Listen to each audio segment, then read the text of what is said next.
আজকে সকালে আমাদের ঘুম ভেঙে গেছে ৩টা কি ৩:৩০। কারণ হচ্ছে ৩ দিন ধরে যাচ্ছে তোমাদের দাদাভাই মাছ বাজারে এই ৩টা কি ৩:৩০টার দিকে, যেহেতু মোবাইলে ফোন আসে অ্যালার্ম বাজে, তো মেয়েও সাথে থাকে, ঘুম থেকে উঠে যায়। হাজারো চেষ্টা করার পরও কিন্তু আজকে ঘুম পাড়াতে পারিনি। 2 দিন ধরে ঘুম পাড়িয়ে দিয়েছি, কিন্তু আজকে ঘুমোয়নি। বারবার করে দেখছিলাম জানলাটা খুলে যে রৌদ্র উঠেছে কিনা। কিছুটা রৌদ্র ওঠার পর তারপর মেয়েকে এখানে টুপি মোজা সব কিছু পরিয়ে, জুতো পরিয়ে মা মেয়ে দুজনে আসলাম একটু রাস্তার মোড়ের দিকে একটু হাঁটতে।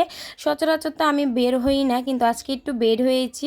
মেয়েও অনেকটা কান্না করছিল, তো তাই তারপর বাড়িতে আসলাম। এসে বিছানাপাটি সব কিছু গুছিয়ে নিচ্ছি। ওদিকে শাশুড়ি মা ঘুমোচ্ছে, মেয়েকে উঠানে রেখেছি, রেখে আমি আমার কাজকর্ম সব নিচ্ছি। জানলা টালনা সব খুলে দিলাম। তারপর দেখতে পাচ্ছ আমাদের ঘরে কিন্তু রোদ চলে আসে। জানলাগুলি খুলে দিলে কিন্তু ঘরে খুব সুন্দর রোদ আসে।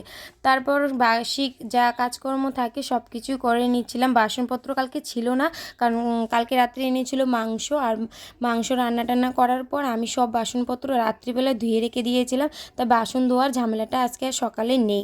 তারপরে যেই প্রতিদিন যে লেপ আর খাতাটা আমাদের বিছানায় বিছায়, সেগুলিকে আমি প্রতিদিনই রৌদ্র দিই, যেহেতু ছোটো একটা বাচ্চা আছে, তো তার জন্য প্রতিদিনই এই রোদে দিই, আবার এনে গরম করে ঘরে রেখে দিই। তো তারপর ছোটো মা আসলো, ছোটো মা একটু মেয়ের সাথে দুষ্টামি করে চলে গেলো ধনেপাতা নিয়ে। তারপর আমরা চলে আসলাম এখানে হচ্ছে পিঠে দিয়ে চা খেতে। খোলা পিঠা বানিয়েছে আমার শাশুড়ি মা, তো এটা দিয়ে চাটা খেয়ে নেব আজকে।